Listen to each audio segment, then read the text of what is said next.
Marla Martenson and Karen Dahlman. We have our stones. We've got our stones. I have my selenite heart, very angelic. Well, I have my ametrine, a mixture of amethyst and citrine. I love this stone. We love our stones. So powerful. So today we're going to talk about a really interesting modality, and that is automatic writing. And Karen knows a lot about it. Yeah, we have got the Ghost Writer from Amy Zerner, which I interviewed Zerner. That's right. Recently. They put together, what's really nice about this one is they put together, it's a small little pamphlet, but she actually explains it. Yes. You know, most people don't explain how to use these tools, and it's a nice thing about spirit communication and how to use it. And this is what it looks like. It's, you know, I'm going to show you a real wood one too. Mm-hmm. You put a pen in here, your hand goes on it, and it writes with your hand. Now, there's a reason why we're talking about this, because the history of the Ouija board really comes from, the planchette comes from the planchette they used to use in France, Paris, as a matter of fact, in 1858 to do automatic writing. Let me show you what one of those planchettes looked like. Oh, this is a modern day one. It looked similar to this. It had an aperture, and this, instead of little felt pads, it actually had casters, little wheels. And the word planchette is a French word meaning little plank. So it's a little plank of wood. So you take your trusty, in this case, I use a pencil. You throw it through the aperture, and you screw it in there to get the right height. It sits down like a little leg, and you put your hands on here, and it writes. Well, the spirits help you let it write. Yes. And so what's happened with the Ouija board in the history, this was huge, by the way, from when it came over to the United States from France. They found it at a seance. They were using it in France. They brought it back, a spiritualist did, in 1858 to the U.S., and this was the predecessor to what we know as the Ouija board planchette. So it's kind of cool history. And so what they did is they took that planchette, retrofitted it, and kept the caster wheels on it, and, you know, made it look like this kind of shape, right? But they had wheels, and they took out the pencil. So now it had like a pointer, or it just, in the beginning, it just pointed right here. And it went across the board and pointed to the letters. But they have a very similar history, and that's what's really cool about it. Now, Marla, you have some different planchettes that you use, don't you? I have a couple. Now, this is one I bought. So I'll show you actually, this is funny. First, I'm going to show you something, because when my friend Julie, hey, Julie. Hi, Julie. Hey, Julie, we love you. When we first, Julie and I first tried the board 2 years ago. It was 2 years ago, I think, like in October or something. Oh, congratulations. Yay! I can't believe it's been 2 years. But Julie brought over two boards that she had like downloaded from a website, really cool, and then had them put on this board, board. So she made them, had them made. They were big. Smart idea. You can make your own board. Yeah, they were fantastic with all cartoons on it, and it was just really cool. There was like a dark board with some ghouls on it, and then a light board with a castle. And then she sets it down. Neither of us had ever used a board before, anything. We're just like, ooh, we lit candles and put crystals and all of that. Yes. And and then we're like sitting there, and it's like dark, and we're like, okay, is there anybody here that wants to talk to us? And we didn't have a planchette, so she brought over this little game piece. I still have it, Julie, this little green wooden game piece, and we each put our finger on it, and it started to move.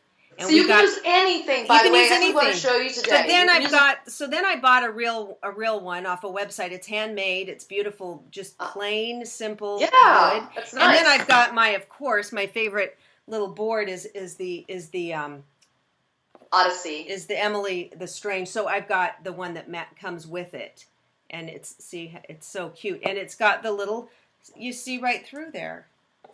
Yeah, and you know what's really cool? If you make your own board, you can, like, you have that little round circle, you can easily use these, you guys. What do we do with these anymore, right? Yeah, CD.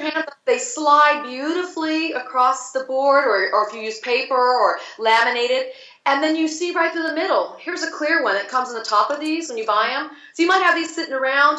You don't need to put a lot of money into these boards. This is what modern-day planchettes can look like. And I know people who use these regularly, and I've tried these before, and they're fabulous to use. Put your old CDs. And Karen suggested that she knew somebody that you just use their finger, and I tried it, and it did work. It did work for me, just using my finger. Now, I will say yesterday, I gave a quick reading to somebody, and I just start sweating. I mean, I get a hot flash. I just start like dripping sweat, and then my lower back will hurt sometimes because the energy's coming through, and I get these heat surges. So sometimes it can be a little uncomfortable too. Yeah, and I've experienced some partners I work with that are new at using the board.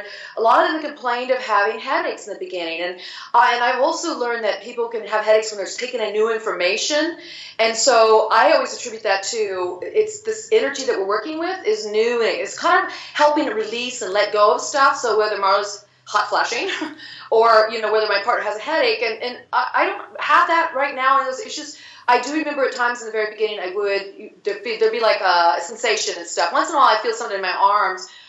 Usually it's just more I feel a connection inside myself. It feels really strong. But yeah, everybody gets different kinds of sensations, so don't let that freak you out. Just check it out. You can always reach out to us too and tell us, what sensations you have, because I'd love to hear what.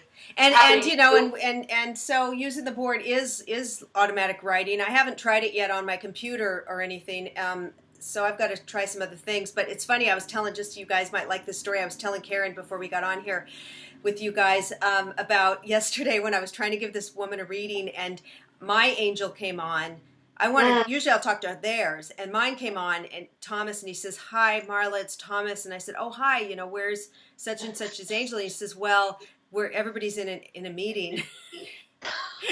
Who knew the angels had meetings they had to go in to? an angel meeting, and I said, "Is this a joke?" And he's like, "No, it's not a joke." He says, "I'm sorry about it. We'll make it up to you." And I've had that before. And one time I went on, and they said, my angel Mirth said, "We had a big angel meeting about you today." They were in a board meeting. In a board meeting. So I was like, sorry, But so tell us a little bit more about that writer. Who is the guy that is the one? Yes, this wonderful writer is done by a friend of mine named Nicholas, and his company is called Paranormal Products. We'll put the link below. He makes this is a lower end. I didn't even know Nicholas, and we were friends. And I go, I bought your writer like about 8 years ago, and it works. I love it.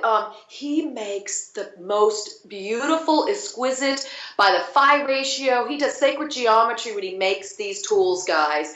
And I think there's something to that. He also makes boards, beautiful boards. When you use sacred geometry and all the Fibonacci series and the meaning of phi, the relationship of those geometries, geometric patterns, I think you actually pull that energy to you. So I see it's such a increase of energy when you use this work, when you use this stuff, because I've been around his boards. They're powerful. So, that's something that's an option too. We'll give you his link below. Check out his stuff. And I also want to remind you too, I didn't bring it up, but I talked to Marla about this. Brandon Hodge is the world's foremost expert and collector of these wonderful planchettes from the early ages. I mean, his collection is phenomenal. He brought it to WouijaCon, had a chance to see and touch these things in person. So we'll give a link to his website too, because I think you're going to enjoy learning about the planchette, the history to the Ouija board that we all know today that we use. Yeah, I just love learning about it. The history is incredible, and thank you, Karen. You're just a wealth of information on all of this stuff. So. Well, this is my passion. I love this. All right. Thanks, you guys. Leave comments below if you want to tell us your experiences with it. Bye. Bye.